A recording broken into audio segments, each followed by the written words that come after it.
listening to the BarCode Podcast with your host, Chris Glandon, serving cybersecurity straight up with no chaser. Let's hit the bar and grab a drink.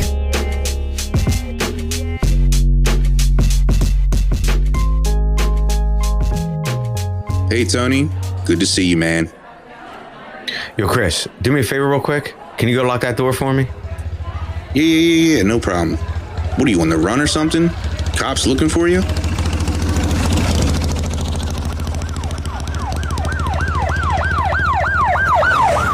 Oh shit, did you hear that? Yeah, bro. Ransomware gang, back in town. They've been cruising around on their choppers, hitting every other bar on the street. They've been causing chaos, destroying everything in their path. And I know it's only a matter of time before they come in here again. Well, if they do, how you want to know they're a ransomware gang? Read the patch, bro. Plus, they all got wicked beards and cut off tees.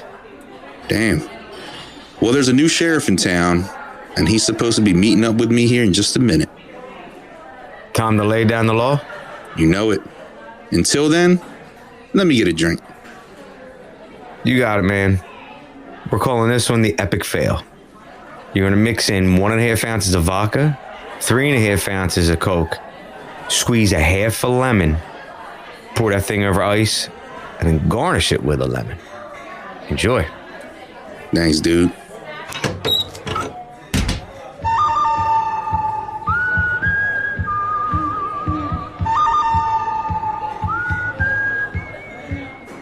Yo, the man just walked in. All right. Well, enjoy that drink, and we'll see you next round. Oh, and tell him to lock the door, would you?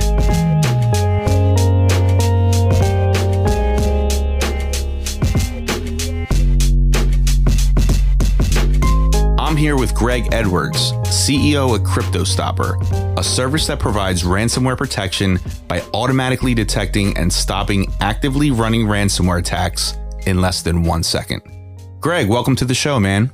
Chris and Mike, thanks for having me. Absolutely. Yeah, Mike Elkins, my partner in crime, strikes again. Mike, what's up, my man? Chris, Greg, nice to see you guys. Pleasure to be part of another awesome conversation. So before we get into the depths of ransomware, Greg, would you mind sharing your background with us and how you ultimately landed in security? Yeah, sure. So I started a managed services business in 1998 when I was 24. Really had no idea what I was doing, but 1998 was a good year to be replacing servers and desktops as Y2K was coming and everybody had to replace everything. So started that in 98. Out of that managed services business in 2007, I started an offsite backup and disaster recovery company and grew that nationally. And then actually started seeing the rise of ransomware in about right around 2012, actually when Bitcoin started to become prevalent and available. And the first ransomware attack that we dealt with, they were demanding a $40 ransom to get the files back. So I started seeing the ransomware attacks really early on, and we as a company became experts in helping people to recover from ransomware. And so doing that, we were doing it on a weekly basis. There was one weekend that we did 14 simultaneous recoveries because of one ransomware variant. And so it became, from a backup standpoint, it became a bigger problem than any other kind of hardware failures, natural disasters. People were doing full-on recoveries because of ransomware, which is still happening today. But I got together with my engineers and said, is there anything that we could do to prevent ransomware? We know we can't stop it. Malware and antivirus isn't stopping it.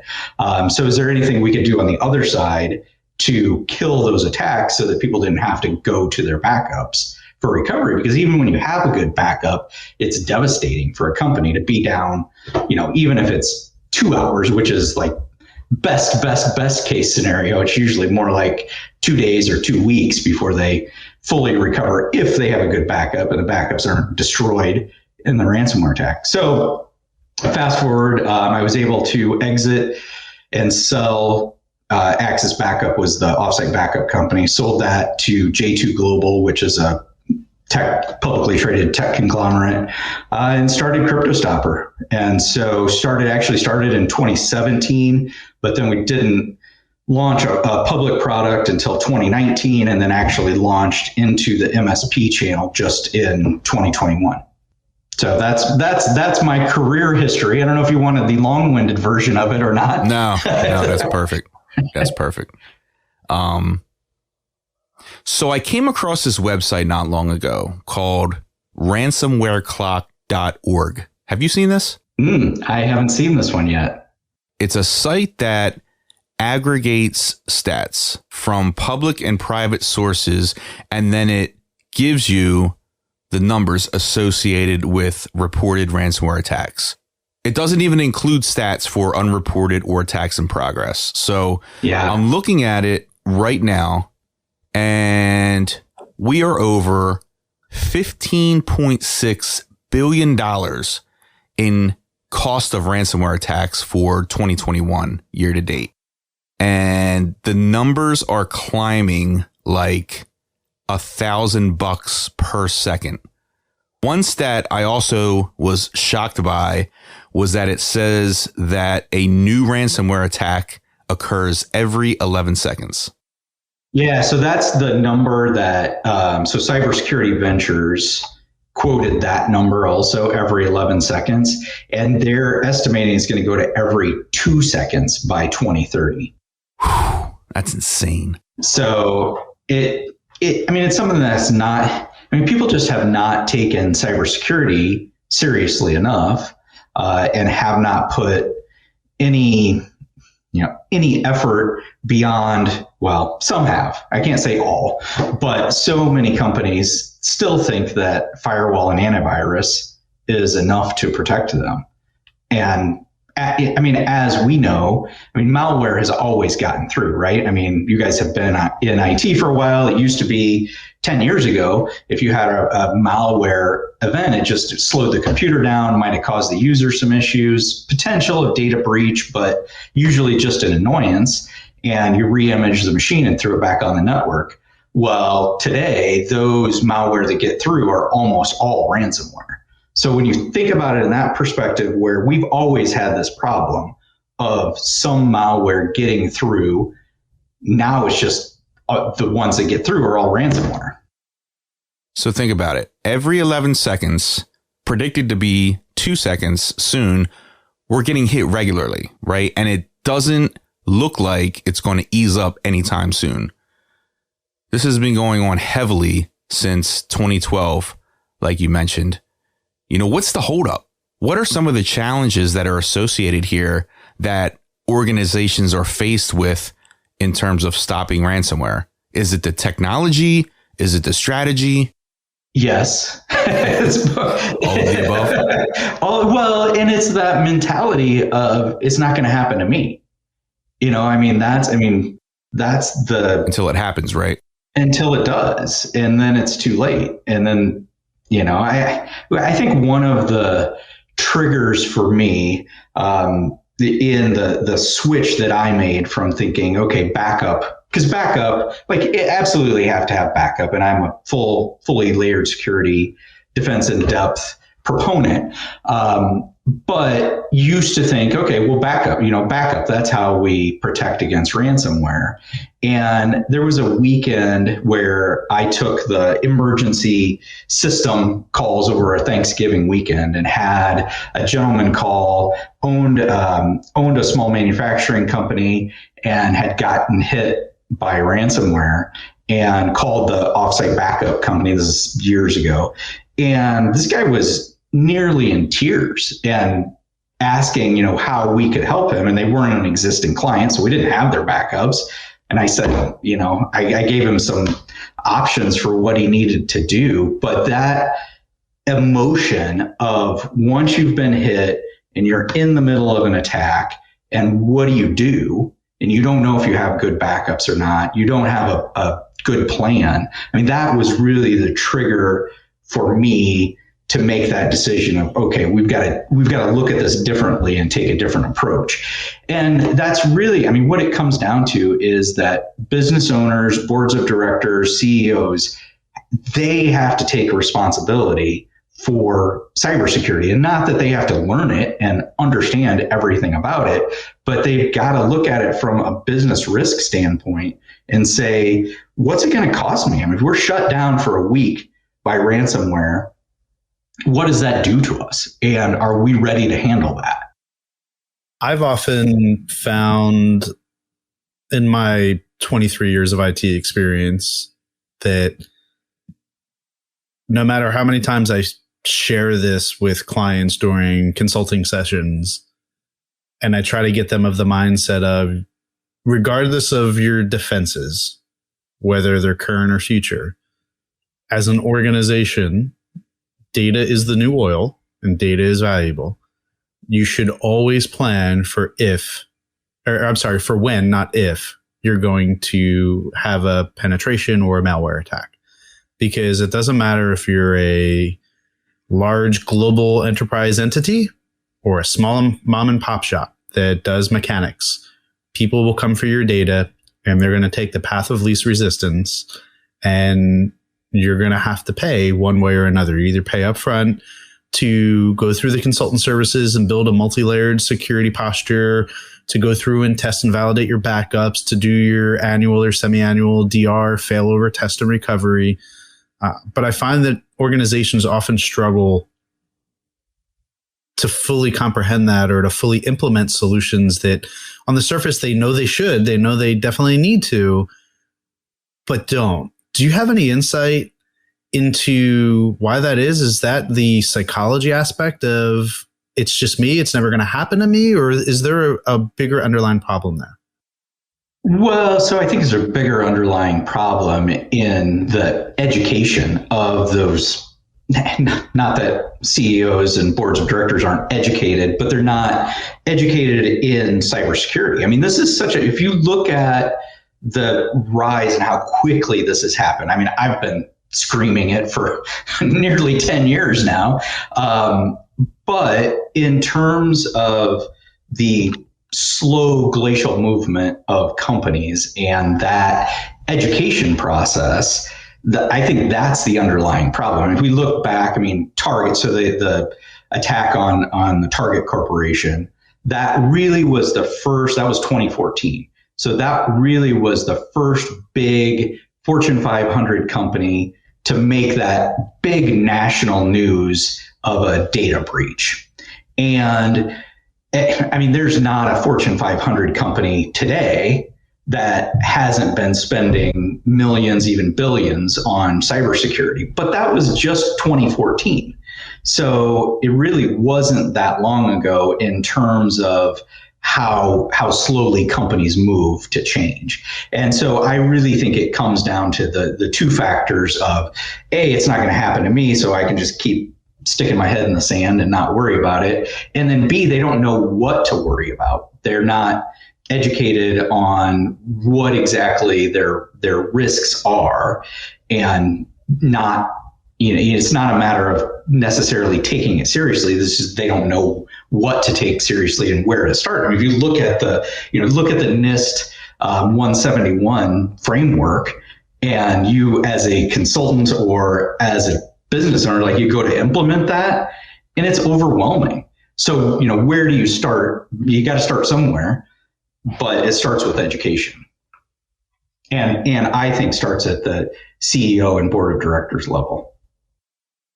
Yeah, in terms of education, I'd say there's definitely a struggle with large organizations understanding the moving pieces, understanding their own supply chain, and then also being able to translate that to leadership. How about education for SMBs? Number one, is there a lack of understanding there? And number two, is there a real risk to SMBs? Matt, I mean, those ransomware attacks that are happening every 11 seconds, the bulk of those are happening to SMBs and to small government organizations. So yeah, the lack of education there is a lot of a lot of the techs and engineers don't necessarily understand the risks. And then the other problem is they're not good salesmen. Like we in the tech industry, once we recognize, okay, we need to implement these solutions, well, then you have to be a salesman to go sell that up the chain to get the budget approval for it. And we're as a group not good at that. What do you think is engineers, technologists, I'll say, not even engineers, because I mean, technologists really, because it's multifaceted. How could we, and this is a very individual discussion point, but how could we get engineers and technologists to think more of a sales-minded way so that when they had that challenge, they're able to either go to the right person to sell it up the chain of command and get that funding, or take ownership themselves to go through the process to get funding? Because that can be a political nightmare. It could be, that one team or one person even taking ownership of that problem, which if it doesn't work out to the way that they're hoping, that's their burden to bear now, right? They're the sponsor of that project. Yeah. I mean, luckily in my career, I've either had the confidence or arrogance to not ever have that issue. But I totally know what you're saying. I mean, like as you within a corporation or as a consultant, if you're selling that up, like you're selling the solution, so it's on you. But it's got to come to like number one, confidence. Like you've got to believe, you got to know your stuff. And believe that those are absolutely the right solutions. I mean, there's no silver bullet, right? There's no 100% guarantee. So you've got to be able to put it into what are the business risk terms. You got to have, number one, you got to have confidence in what the solution is. And then you've got to put it into business risk terms of, if we don't do this, here's what the potential costs are. There's a ransomware attack that happens every 11 seconds. So should we protect ourselves from that beyond just having a backup? I know that one of the industry standards around just having a backup was the 3-2-1-1 rule, right? It used to be 3 copies of your data in 2 different locations, 1 backup, I think it was. And then they added that fourth item or fourth octet, which is a backup that is air gapped and powered off. So It's completely off the network. So I agree with that, except there's hardly any organization that can actually implement that, and especially in an automated way. So, and again, backup to me is that, like, if you have to go to backup because of a ransomware attack, you at least you have something, but you've lost. So what facts, and agree with that, right? Because now you're in that downtime scenario and you don't know if your backup's good. Maybe, unfortunately, I've worked with companies who have gone through backups and they don't even have validation that their backups have been successful or completed for months. So how do you even know that it's good? Right. What are you seeing is more industry standard common practices, or, even get away from industry standard, because sometimes what the industry does is not always what's in its best interest.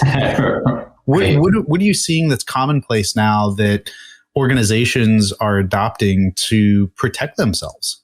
So it's still backup. I mean, that is still I would say the number one thing. And I can't disagree that, like, if you don't have a good backup solution, like, that's where you should start. Like, you have to have good backups, and those backups should be offsite and encrypted backups that can't be sabotaged by the ransomware attackers. And I mean, the way to do that is to make sure that you're not using the same admin. Don't use your same admin credentials for your offsite backup solution as your admin network on the local network. Like, people just have to have that at least level of understanding that they've got to have those offsite backups. They have to be encrypted and they have to have separate passwords. So, I mean, that's that's the first place that you do have to start. Like if you don't have that, got to get that done.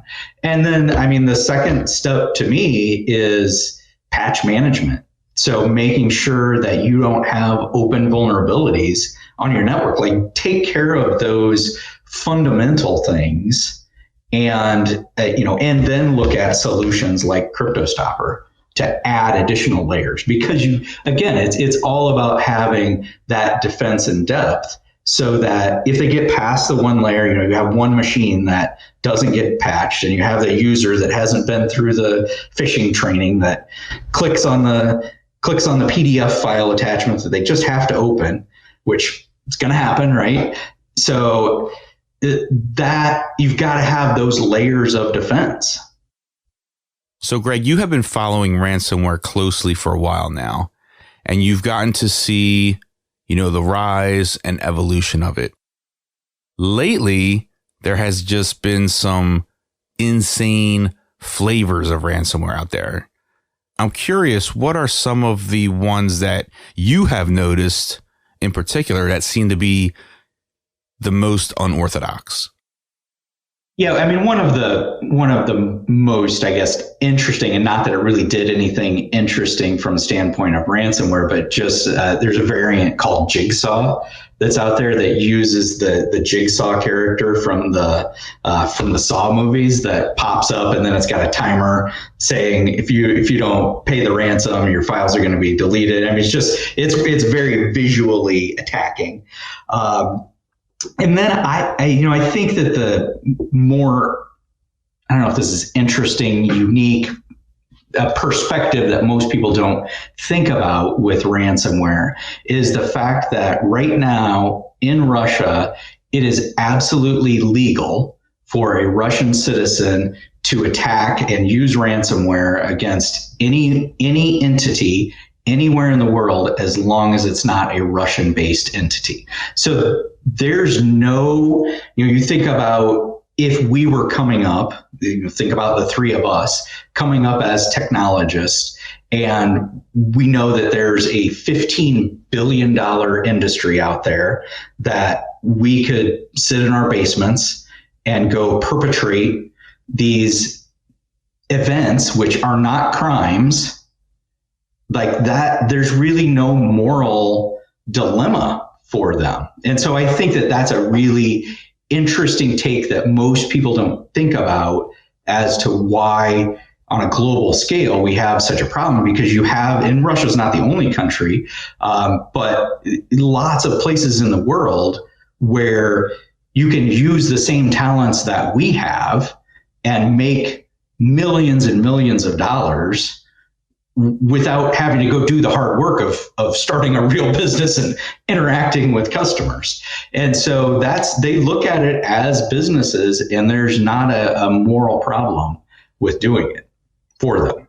So, and then, this has been probably 18 months or so ago that we saw this first variant of ransomware that rather than just encrypting the files to the disk, it would take and write everything into memory, encrypt in memory, and then dump it back and write it to disk. So you would have up to, it all depended on how much memory and how big the files were, but you could have thousands of files written to memory, not even touching the disk, and then all at once dumping back to the disk. And that was a change that we needed to make to our software because we weren't looking for that. To begin with. And, in cybersecurity, it's a cat and mouse game where we can't always think of every next new way that they're going to come up with to encrypt or exfiltrate the data. But we have to constantly be thinking about the future and then also reacting to what's happening in real time. In terms of, like you said, the reaction, right? An organization gets cornered and it's time to restore a mission critical service versus perform IR and try to avoid paying the ransom. Yeah. And from a legal standpoint, like I would always say, don't pay the ransom. But until your company is the one that's now been ransomed and you don't have good backups, and you're going to go out of business, or you're going to pay, or your insurance most likely is going to pay a $400,000 ransom, what are you going to do? I mean, that's the case. I mean, you even look at the Colonial Pipeline event, and that was our evil that perpetrated that. They paid a $5 million ransom and they had good backups. They still paid the $5 million. The NSA got some of that back, but paid that $5 million ransom just to help try to speed the recovery up. And, and that's the mentality when you're in that moment of, especially when you shut off 45% of the gas and oil flow to the East Coast. Like, what do you think their decision process was? It's whatever it's going to take, and how much ever it's going to take, let's go do it. And it is being more disruptive from a ransomware perspective to not just a business, but really a way of life and supply chains and quality of life. There was an article that was released at the end of September that confirmed the first death in a hospital. It was a young child. Last name was Kidd, Kidd. The baby unfortunately passed because the ransomware had affected the hospital system, and the medical professionals were not able to follow the correct continuum of care plans that they had ideally would have liked to have done to address some of the issues that the child was having, and the child died. That's the first reported case that I'm aware of, at least publicly, that is a result of that. And then there's also some recent ransomware attacks on meat manufacturing plants where it shut down the ability to provide food and services. So this is not anything new. And as the smaller companies, SMB companies, are putting in some even basic gates, a determined person is always going to get what they want. It's just a matter of how much they have to dig to get what they're going to get. And I don't see that changing anytime soon. I just see more supply chain disruption, more real world consequences as a result of encrypted data that they can't get back. Yeah, I mean, I would agree with that. And I think that the only thing that really solves the root of the problem is one, and this is a big if nations can come together to at least have, it's not ever going to completely solve the problem, because you're going to have individuals that will still perpetrate it. But right now, having every 11 seconds a business entity or a government agency being hit by ransomware, this and expected to go to every 2 seconds, like, it is going to affect the quality of life of people. And we do have to get that under control. I hope that my company can be a big part of that. It was one of the reasons that I started Cryptostoppers, because I want companies to be protected from ransomware and not have to go through that emotional. It is, even as on the recovery side, it was like mentally distressing to our engineers and to myself to work with those people in that state, because it is such an emotionally taxing time for people. So I do want to discuss Cryptostopper for a moment. Would you mind talking to the protection approach as well as, a high level view of the architecture? Yeah, so we use deception technology. So we're deploying bait files throughout a network to get that early detection of ransomware. So when a ransomware event is actually happening, and we call it a post-execution termination algorithm. So it's watching for that encryption actually happening and then taking action against it. So we deploy those bait files, and at the heart, it's really file integrity monitoring, but then with a trigger to do something. So once one of those bait files, or the native files, so we watch the bait files that we deploy, and we recruit a subset of native files so that we've got a good mix, but we're not, from a resources standpoint, can't watch every single file. And then once that encryption is detected, then we take an automated action either to kill the process or to isolate the machine if it's a remote attack. Got it. Company goes through, they do what they can to protect. An impact happens, and they have that pay or don't pay decision. The challenge with that decision is regardless of what action they take, there's still no guarantee that they're going to get the data, that the keys are going to unlock their data. And what I've also found is that organizations really struggle to understand how long that ransomware has been in their environment. So even if they pay the ransom, get the keys, they unlock their data, there's no guarantee that it's not going to be relocked and re-ransomwared again based upon the prior attack, because that could have been in there for 60, 90, 120 days very easily. Yeah. So, I mean, my comment to that is agree. And there's not a good way other than I have seen that the ransomware attackers have much better customer service in that they will actually prove to you that they can recover files. Now, this sounds like a joke and mostly is because of the nature of it. But I've also actually seen where they'll give a guarantee that we won't attack you again for at least a year. And they'll give you a written guarantee. But I mean, what a joke, right? Like, you're dealing with criminals. Really? You're not going to attack me? You promise? Yeah, you can't trust a criminal. Yeah. So, I mean, I would say to that, I mean, the companies that are hit by ransomware, I mean, they do take cybersecurity much more seriously after the fact. I mean, unfortunately, that's the case. But then it's all the same stuff. I mean, it comes down to having that defense in depth. One component that we've been using since 2015 is EDR, and we use Carbon Black EDR within our company, and having and knowing where every single connection is coming from, like having that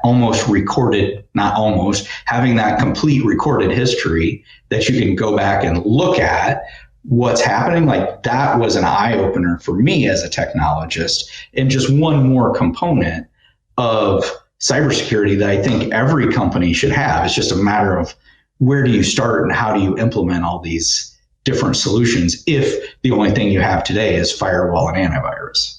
Yeah, it's a never-ending battle, and something that companies should constantly have in the front of their mind to prepare for the when, not if, because statistically speaking, companies are more likely to get hit than not.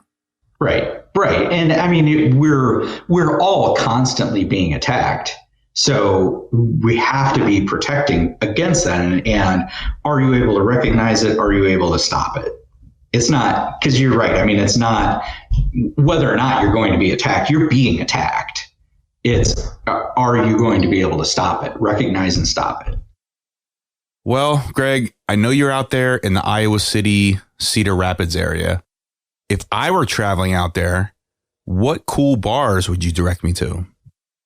So Big Grove Brewery would be the coolest right now. So there's two locations. One is in the city of Iowa City, and it's really the cool kind of brew pub that we haven't traditionally had here in Iowa. I mean, amazing beer and great food. They have outdoor facilities. I mean, it's just a cool place. And then there's also one in the city of Solon, not city, town. Town of Solon is about 3,000 people. That's the closest, just about 5 minutes from where I am.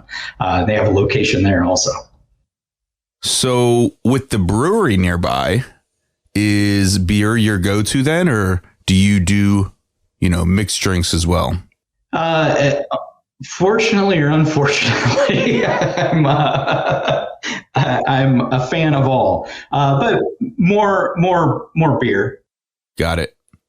So what drink would you be willing to pay a ransom for? And actually it's a Big Grove beer called Easy Eddie. So it's a hazy IPA that is delicious. And I'm certain I'm going to have one tonight. I love hazy IPAs. Yeah. I may make the drive out there just for that. That sounds very good. Absolutely. I could ship you some. Deal. Mike, you're an IPA fan, aren't you? Of course. I love my my Victory Brew Pub, which is very local to where I'm at in Pennsylvania. My house is about halfway between two of their locations, so it's pretty spot on for that. And when I go down the beer menu, usually I go and say what's highest ABV, and then I make my pick from there. Yeah. So there's a version of this Easy Eddy called Royal Eddy that's 9% alcohol, and yeah, it's a little. I actually prefer more in the 5 to 6% alcohol. I think once it gets above the 6%, it gets a little too dangerous for me. Yeah. Two of those 9%ers will sneak up on you real quick. Right. So here in Iowa, there was a legal limit of 3.5% on beer for the longest time, and so all through my early 20s, we'll say, we were drinking 3.5% beer. So you could have a 6-pack, but now you go to even a 6% or especially an 11% beer. You can't have 6 of those. And if you do have 6 of them, it's a rough day the following day. So, Greg, I just heard last call here. You got time for one more? I've got time for one more. If you opened a cybersecurity themed bar, what would the name be, and what would your signature drink be called? How about Cyber Hotspot? Making this up on the fly. No, it's great. I like that. And signature drink, I think some take on like a whiskey sour that was cool. That would be a good both cyber criminal and cyber defender drink. It seems like have a good take on some sort of whiskey sour that doesn't ruin the whiskey part of the whiskey sour. Yeah, but you would only accept Bitcoin for it. Yeah, there you go. Well, could be other cryptocurrencies. So, and if any patron has trouble paying for it, you have a help desk they can call. Help them set up their wallet. Help them with payment. Right. I like it. All right, cool. Let's do it, man. I'm down. Real quick, before you go, can you share where our listeners can find you online? Yeah, so getcryptostopper.com and then also LinkedIn. So Greg Edwards, Cryptostopper. If you search for me, you'll find me. Next week, I'm going to be in Las Vegas talking at the Connect IT event that's put on by Kaseya and talking about the future of cybersecurity. Cool. All right, well, Greg, thanks again. You take care. Absolutely. Thanks for having me. Thanks, Greg. Thanks, guys.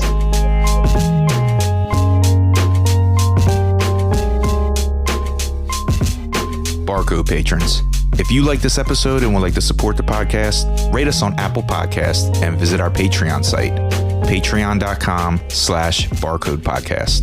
If you're interested in sponsoring the show, check out the barcodepodcast.com/sponsor. Cheers.